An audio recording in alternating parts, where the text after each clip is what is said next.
अस्सलाम वालेकुम। YasinSanalysis.com के प्लेटफॉर्म पे आप तमाम लोगों को खुश आमदीद। और मैं आप तमाम लोगों का शुक्रगुजार हूं कि आप YasinSanalysis.com पर आते हैं और बेशुमार जो सहूलतें हैं ट्रेडिंग एनालिसिस के हवाले से और ख़बरों के हवाले से वो आपको यहां पर मुयस्सर आ जाती है। बेशुमार प्लेटफॉर्म मौजूद हैं और ज़्यादातर मैंने ये देखा है कि पूरी दुनिया में जितनी भी एनालिसिस मार्केट के हवाले से होती है वो अंग्रेज़ी ज़बान में होती हैं और बहुत सारी बातें हमें अंग्रेज़ी में, चूँकि हमारी कौमी ज़बान हमारी मादरी ज़बान नहीं है, लोगों को समझ में नहीं आता। तो इस बेसिस पे ये तमाम सिलसिले उर्दू ज़बान में शुरू किए गए हैं ताकि जो भी इंपॉर्टेंट लेवल्स होते हैं या इंपॉर्टेंट जो खबरें होती हैं वो आपको ईजीली इस यासीन एनालिसिस के प्लेटफॉर्म पर मिल जाएं। इस यासीन एनालिसिस पे न सिर्फ आपको यूट्यूब क्लिप मिलती है बल्कि आप इसमें मुख्तलिफ लिंक्स शेयर किए जाते हैं, मुख्तलिफ उर्दू ज़बान में तर्जुमे, तहरीर और तबसरे पेश किए जाते हैं मार्केट के हवाले से, जो कि आपके लिए आई होप कि बहुत ज़्यादा आपको उसके अंदर सहूलत और ईजीली आप उसको समझ सकते हैं। आज पाकिस्तान की इकॉनमी के लिए बहुत बड़ा दिन है। पाकिस्तान का आज फेडरल बजट, सालाना बजट पेश किया जा रहा है। पाकिस्तान की पार्लियामेंट में आज शौकत तरीन साहब ये बजट पेश करेंगे जो खरबों रुपए का है। बहरहाल इस पर तफसीली जायजा हम हफ्ता इतवार या पीर वाले दिन लेंगे, क्योंकि आज जब अनाउंसमेंट हो जाएगी कि उसके बाद ही हमें यह मालूम पड़ेगा कि किन किन सेक्टर पे पाकिस्तान की हुकूमत PTI ने किन सेक्टर में सबसे ज़्यादा इन्वेस्टमेंट की है। और ख़ास तौर पर यह पूरा एक साल हमारे पास जो पेंडेमिक कोरोना वायरस की वजह से जो एक आताब का शिकार एक पाकिस्तानी आवाम रही और महंगाई का जो जिन है वो बहुत सर तोड़ के बोलता रहा, तकरीबन 11% पे हमारा इन्फ्लेशन रेट चलता रहा। इसकी वजह से हम ये देख रहे हैं कि बहुत ज़्यादा इकनॉमिक जो डिस्टर्बेंस लोगों के अंदर आई वो एक तारीखी बुलंद तरीन सतह पर रही। तो बहरहाल आज बजट है, इसमें हम देखेंगे कि पाकिस्तान की आवाम के लिए क्या रिलीफ पैकेजेस दिए जाते हैं, क्या पाकिस्तानी आवाम के ऊपर बिजली का एक नया बोझ तो नहीं डाल दिया जाता, क्या पाकिस्तान की आवाम पर गैस और पानी की मद में जो टैक्सेशन है या इनकम टैक्स है या वेल्थ टैक्स है या डिफरेंट लातादार टैक्सेस हैं उसका बॉम्ब तो नहीं गिरा दिया जाता। बहरहाल इसका तफसीली जायजा हम अगले 1-2 दिन में देखेंगे जब यह आज शाम में बजट पेश हो जाएगा।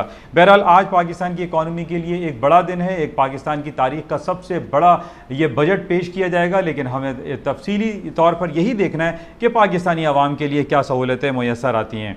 बहरहाल इसका जायजा हम कुछ दिनों में कल या परसों देखेंगे, हफ्ता और इतवार में।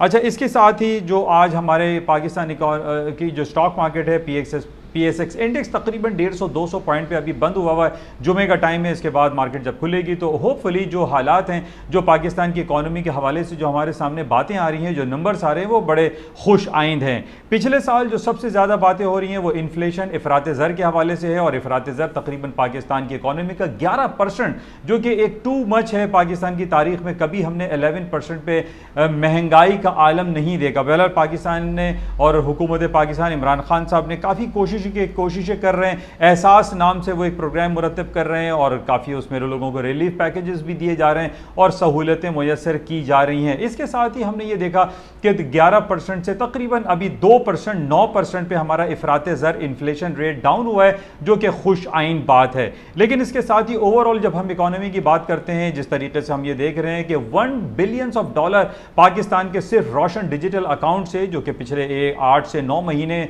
पहले इसको लॉन्च किया गया था, बड़ा ज़्यादा सराहाया जा रहा है और पाकिस्तान की इकॉनमी ने मोर देन $1 बिलियन सिर्फ इस रोशन डिजिटल अकाउंट नया पाकिस्तान सर्टिफिकेट के हवाले से पाकिस्तान की इकॉनमी में इंजेक्ट हो चुका है, जो कि पाकिस्तान के लिए बड़े खुश आइन बात है। इन्हीं का पॉजिटिव रिजल्ट हम देख रहे हैं कि पाकिस्तान की इकॉनमी में प्लस पड़ रहा है और पाकिस्तान की जो PSX index, Karachi stock exchange 100 index है, वो 48,000 के बैरियर को भी क्रॉस कर चुकी है। लेकिन हम चाहते हैं कि 53,000 का जो इंपॉर्टेंट बैरियर है, जो साइकोलॉजिकल बैरियर है, जो तारीख की बुलंद तरीन सतह है, वो भी पाकिस्तान इसको क्रॉस कर जाए। और होपफुली जिस तरीके से जो हालात हैं, जो पाकिस्तान की इकॉनमी को बेहतर करने के लिए, करप्शन के खिलाफ, बदउनवानी के खिलाफ जो इमरान खान साहब की जो कोशिशें हैं, हम उम्मीद करते हैं कि आइंदा चंद सालों में हमें बहुत बेहतर नताइज हासिल होंगे। बहरहाल आज जो बजट पेश होगा इसके बाद हम देखते हैं कि क्या सिलसिले रहते हैं। इस वक्त हम ये देख रहे हैं कि मार्केट कुछ पॉजिटिव रिएक्ट कर रही है। इसके साथ ही कुछ बातें हम करते हैं अमेरिका की इकोनॉमी के हवाले से। पूरी दुनिया की स्टॉक मार्केट को हम देख रहे हैं और अमेरिका की स्टॉक मार्केट को इसलिए ज़्यादा देखा जाता है कि न्यूयॉर्क स्टॉक एक्सचेंज का जो मार्केट कैपिटलाइजेशन है वो इस वक्त पूरी दुनिया का सबसे ज़्यादा है, जो कि ट्रिलियंस ऑफ डॉलर में बनता है। तो इस बेसिस पे हम ये देखते हैं कि जिस तरीके से न्यूयॉर्क स्टॉक एक्सचेंज यानी S&P, डाउ जोन्स और नेस्डैक जिस तरीके से ट्रेड करते हैं और वो तारीख की बुलंद तरीन सतहों को डेली बेसिस पे या वीकली बेसिस पे बनाते जा रहे हैं, तोड़ते चले जा रहे हैं। कल भी हमारे सामने अमेरिका की S&P स्टॉक इंडेक्स तारीख की नई बुलंद तरीन सतह को क्रॉस कर गई और एक नया बाब रकम कर गई। और इन तमाम हालात व वाक़यात का जब हम जायज़ा लेते हैं और हम ये देखते हैं कि अमेरिका में जो इन्फ्लेशन रेट है, अमेरिका में जो इफ़राते ज़र की बुलंद तरीन सतहें बढ़ती चली जा रही हैं और लोगों के जहन में ये लाजमी आ रहा है कि जनाब जिस तरीके से इन्फ्लेशन रेट या इफ़राते ज़र अमेरिका में बढ़ता चला जा रहा है, तो अमेरिका अपने पिछले 3 से 4 साल की जो रिवायत थी, जो अमेरिका ने अपना इंटरेस्ट रेट 0% पे रखा हुआ था, वो 0% से अब बढ़ा के मज़ीद इसको 50 बेसिस पॉइंट या 75 बेसिस पॉइंट कर दिया जाएगा। लेकिन पिछले 1-1.5 साल से हम ये देख रहे हैं कि जो उम्मीदें लोग लगा के रखते हैं कि अमेरिका अपना इंटरेस्ट रेट, अमेरिका का सेंट्रल बैंक या FOMC इंटरेस्ट रेट को बढ़ा देगा, लेकिन ऐसा नहीं हो पा रहा है। अमेरिका में इन्फ्लेशन रेट तारीखी बुलंद तरीन सतहों पर होने के बावजूद अमेरिका अपना इंटरेस्ट रेट नहीं बढ़ा रहा है और इसके बावजूद कि इंटरेस्ट रेट नहीं बढ़ा रहा है, लेकिन हम ये देख रहे हैं कि इन्फ्लेशन रेट बढ़ने के साथ साथ अमेरिका की जो स्टॉक मार्केट है वो तारीख की बुलंद तरीन सतहों पर चलती चली जा रही हैं, जो कि एक कॉन्ट्रडिक्शन करार दिया जाता है। कभी भी हमने ये नहीं देखा कि जिस तरीके से स्टॉक मार्केटें ऊपर जा रही हैं और इन्फ्लेशन रेट भी ऊपर जा रहा है, नॉर्मली इसके वाइस वर्सा होता है। इन्फ्लेशन रेट जब ऊपर की तरफ जाता है तो ये कवी इम्कानात लागू हो जाते हैं कि अमेरिका अपने इंटरेस्ट रेट को बढ़ा देगा, लेकिन ऐसा अभी तक नहीं हो पा रहा है। और इसी बेसिस पे हम ये देख रहे हैं कि जो स्टॉक इंडिसेस हैं जिसमें S&P, डाउ जोन्स और नेस्डैक हैं, वो डेली वीकली बेसिस पे तारीख की नए बाब रकम करती चली जा रही है। बहरहाल इसको भी हम मजीद देखेंगे कि at what extent America inflation rate बढ़ने के बावजूद अपने इंटरेस्ट रेट को कब तक 0 या 0 दर्जा तक इंटैक्ट रखता है। तो बहरहाल इसको हम इसका तफसीली जायजा ले रहे हैं और लेते रहेंगे क्या सूरत हाल रहती है। अच्छा, स्टॉक मार्केट के ऊपर जाने की जो वजूहात हमें दिखाई दे रही हैं कि जनाब ट्रंप दौर के में तो हमने देखा कि तारीखी बुलंदियां चलती रहीं, लेकिन जब से ये डेमोक्रेट की हुकूमत आई है, मिस्टर जो बाइडेन वहाँ के नए सदर मुंतखब हुए हैं, उसके बावजूद भी हम ये देख रहे हैं कि अमेरिका की स्टॉक डेली बेसिस पे या वीकली बेसिस पे तारीखी जो बुलंदियां हैं उसको क्रॉस करती चली जा रही हैं। उसकी चंद वजूहात हैं। उसमें हमने ये देखा कि टिकटॉक और WeChat जो कि दुनिया के सबसे बड़े एक शॉर्ट वीडियो जो टिकटॉक हम इस्तेमाल करते हैं, जो कि बहुत कॉमन हो चुका है, इसको बैन कर दिया था मिस्टर ट्रंप ने, उसको खोल दिया है, उसको रिलीफ प्रोवाइड कर दिया है मिस्टर जो बाइडेन ने, जो कि एक पॉजिटिव इंडिकेशन है जिसकी वजह से स्टॉक्स में तेजी दिखाई दे रही है। इसके साथ ही पिछली बार हमने ये देखा था कि WeChat जो कि दुनिया का सबसे बड़ा एक सॉफ्टवेयर है, जिस तरीके से हमारे और आपके पास जो हम व्हाट्सएप इस्तेमाल करते हैं, चाइना में इस्तेमाल होता है WeChat, और WeChat न सिर्फ कम्युनिकेशन के लिए इस्तेमाल होता है बल्कि इसको पूरी दुनिया में डिफरेंट पेमेंट्स के लिए भी इसको इस्तेमाल किया जाता है, जो कि इसका इस्तेमाल जो है ट्रिलियंस ऑफ डॉलर में होता है। तो इस बेसिस पे भी हम देख रहे हैं कि ये सब पॉजिटिव इंडिकेशन है। WeChat है, टिकटॉक है, ये तमाम दोबारा से खोल दिए गए हैं, जिसकी वजह से US इकोनॉमी में पॉजिटिव रिएक्शन हम देख रहे हैं। अच्छा, इसके साथ ही अमेरिका और चाइना जो पिछले काफ़ी अरसों से एक दूसरे के साथ दस्तो गिरेबां हैं, आज हम ये देख रहे हैं कि पिछले दिनों अमेरिकी सेनेट ने 68/32 से एक वोट पास किया, एक बिल पास किया, जिसमें उन्होंने billions and trillions of dollar सिर्फ टेक्नोलॉजी सेक्टर में लगाया ताकि वो चाइना के खिलाफ कंपीट कर सके, चाइना के खिलाफ कंपटीशन में आगे बढ़ सकें। हम ये देख रहे हैं कि अमेरिका के ऊपर एक चाइना का जो भूत सवार है वो बहुत ज़्यादा है। जिस तरीके से हमारे पास जो रिपोर्ट्स आती हैं और उसमें ये कहा जाता है कि अमेरिका चाइना के खिलाफ फला कार्रवाई कर रहा है, फला काम कर रहा है, जो फला इंसेंटिव दे रहा है, तो उसका एक हिस्सा है जिसमें हमने देखा कि 68 आउट ऑफ 100 मेंबरान में से 68 ने यस किया और ट्रिलियंस ऑफ डॉलर के इकोनॉमिक स्टिमुलस पैकेज जो कि टेक्नोलॉजी सेक्टर में इस्तेमाल होंगे और वो चाइना के अगेंस्ट जो कॉम्पिटिशन है उसमें पार्टिसिपेट करेंगे। अच्छा, इसके वाइस वर्सा हमने देखा कल फिलहाल हमारे पास रिपोर्ट आई कि चाइना ने भी अपनी पार्लियामेंट से, अपने हाउस ऑफ जो पार्लियामेंट है उसमें एक और बिल पास कर दिया है इसके टक्कर में, यानी जो जिस तरीके से अमेरिका कंपटीशन कर रहा है और उसके मुकाबले में चाइना ने भी एक पैकेज अनाउंस किया है जो कि अमेरिका की इस टेक्नोलॉजी सेक्टर के हवाले से उसके ऊपर मजीद कार्रवाई करेगा। तो ये दोनों अमेरिका और चाइना एक दूसरे के साथ लगे हुए हैं।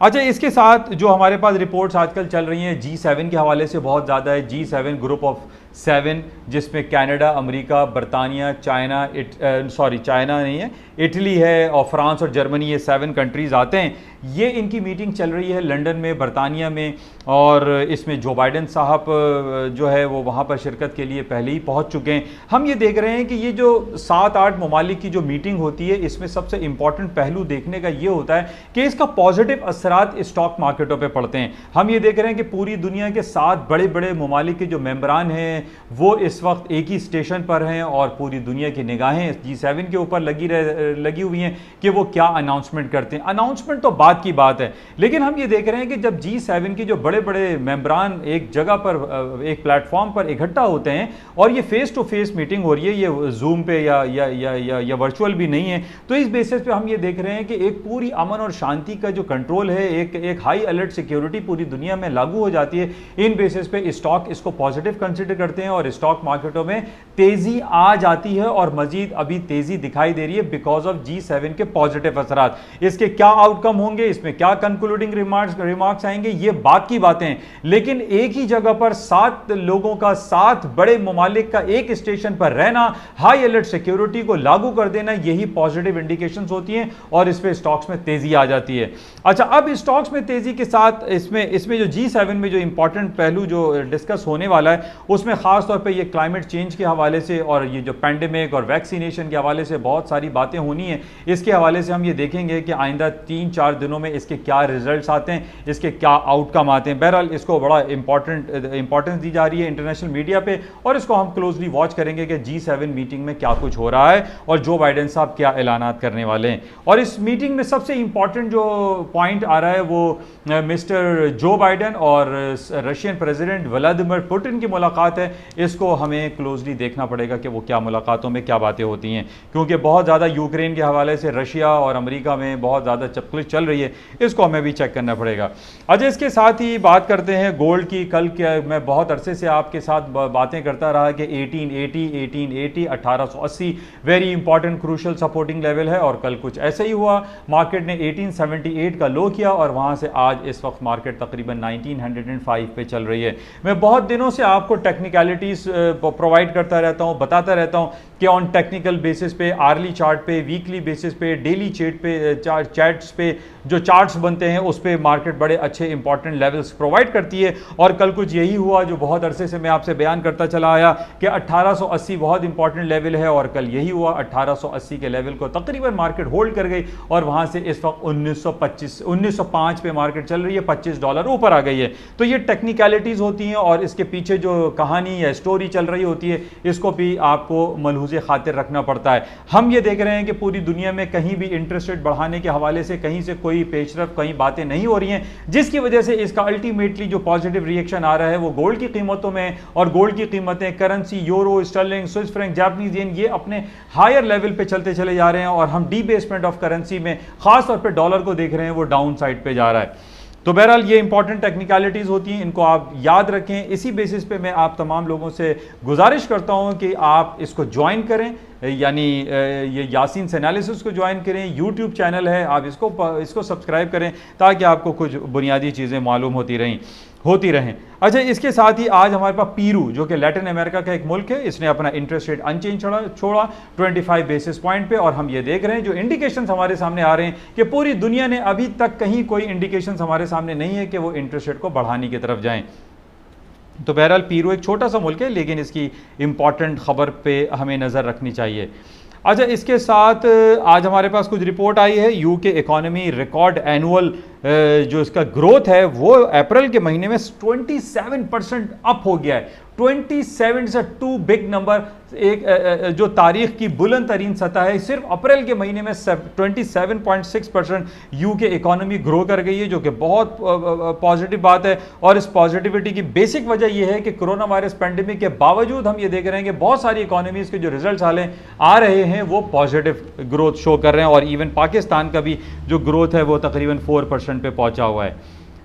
तो ये बड़ी इंपॉर्टेंट पॉइंट है। इसके साथ ही हमने कल तेल की कीमतें देखी, 68.650 तक तकरीबन मार्केट आई, और उसके बाद आज दोबारा $70 पे चल रही है। ऑयल की कीमतों में तेज़ी, मैंने आपसे पहले भी कहा था कि जिस तरीके से ईरान के हवाले से जो बातें हो रही हैं और जो ओपेक में जो बातें चल रही हैं उसमें यह कहा जा रहा है कि ईरान के ऊपर पाबंदियाँ थोड़ी सी नर्म कर दी जाएंगी, लेकिन न्यूक्लियर एक्टिविटी के हवाले से जो G7 में बातें होनी हैं, जो बड़े बड़े ममालिक हैं, यूरोपियन कंट्रीज़ हैं, वो ईरान के ऊपर से तमाम पाबंदियां नहीं हटाएंगे, जिसकी बेसिस पे ये कहा जा रहा है कि तेल की कीमतों में मजीद इजाफा होगा। गोल्डमैन सैक की रिपोर्ट आई है, उसने कहा ये $70 से $80 तक ब्रेंट ऑयल चला जाएगा।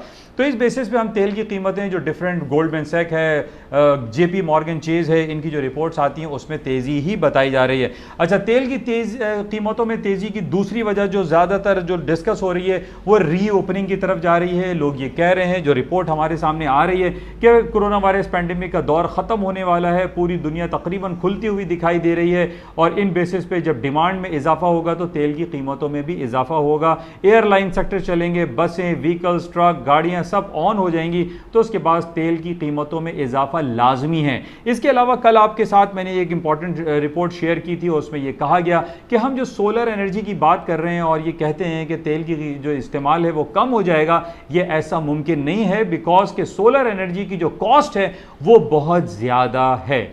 इस बेसिस पे तेल की कीमतों में इजाफा मुमकिन है। तो बहरहाल ये कुछ रिपोर्टें, कुछ बातें हैं। आज वीकेंड, फ्राइडे, आपके साथ राब्ता बरकरार है। इंशाल्लाह अगले हफ्ते भी आपके साथ इंपॉर्टेंट कुछ खबरें लेकर आएंगे, और उसमें 3 इंपॉर्टेंट खबरें रहेंगी। एक पाकिस्तान का बजट, अगले हफ्ते अमेरिका की जो FOMC की मीटिंग है उस हवाले से कुछ बातें होंगी। 16 तारीख को इसका रिजल्ट है, पूरी दुनिया की निगाहें इसकी तरफ हैं, और इसके साथ ही G7 में जो आउटकम होंगे उसके बारे में भी आपसे बातें की जाएंगी। अगले हफ्ते इंशाल्लाह इसको देखते हैं। 2 दिन हफ्ता और इतवार छुट्टी, आपसे मुलाकात का सिलसिला मुनक़ता रहता है। अगर कोई इंपॉर्टेंट खबर हुई तो संडे नाइट इंशाल्लाह आपसे रब्ता कायम करने की कोशिश की जाएगी। उस वक्त तक इजाज़त दीजिए, और आपसे गुजारिश कि इस YouTube चैनल को और इस यासीन से एनालिसिस को आप ज्वाइन करते रहें। थैंक यू, खुदा हाफिज़।